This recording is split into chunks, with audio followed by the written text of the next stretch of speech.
Well, here we are again, today at Point Pelee National Park.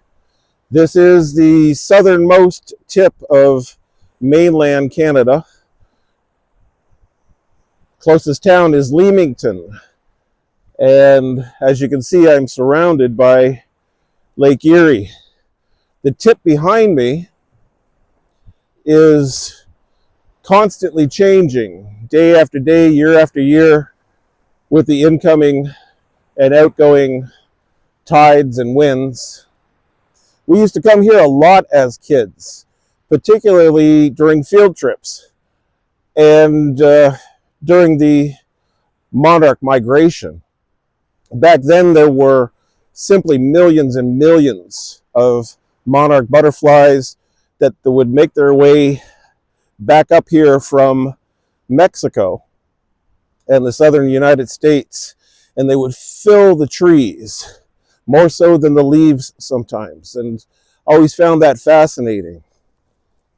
They have a camp called Camp Henry and a marshland that you can go kayaking or canoeing in, and watchtowers to look out over this incredible national park.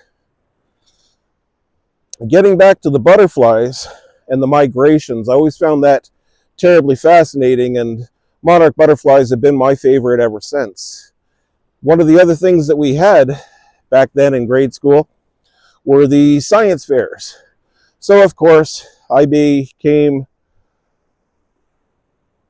obsessed, I guess you would say, about the monarch butterflies and how they turn from caterpillars into butterflies. You see, unlike moths, the monarch doesn't spin a cocoon. It actually transforms its own skin into that shell that you see called a chrysalis. And while it's inside, the body actually completely disintegrates and turns into more or less a pulp.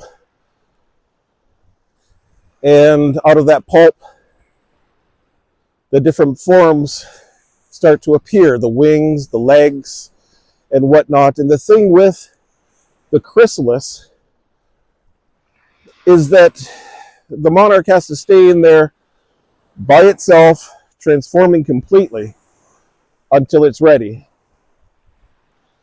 I heard a story about a man who thought he was helping the butterfly to get out of its chrysalis because it seemed to be struggling. So he took a pair of scissors and put a cut into the chrysalis, thinking that that would help the monarch to come out.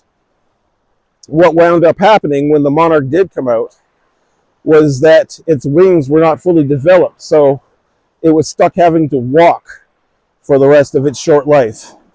That's kind of cruel, but I could see where the man was well intended.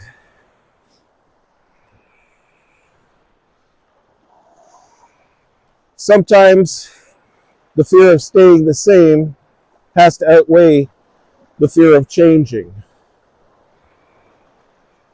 And we have to isolate ourselves for a little while, realizing that we can't go back to what we once were.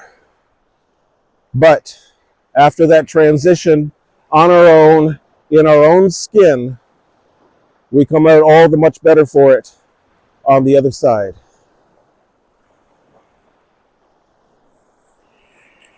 Take care.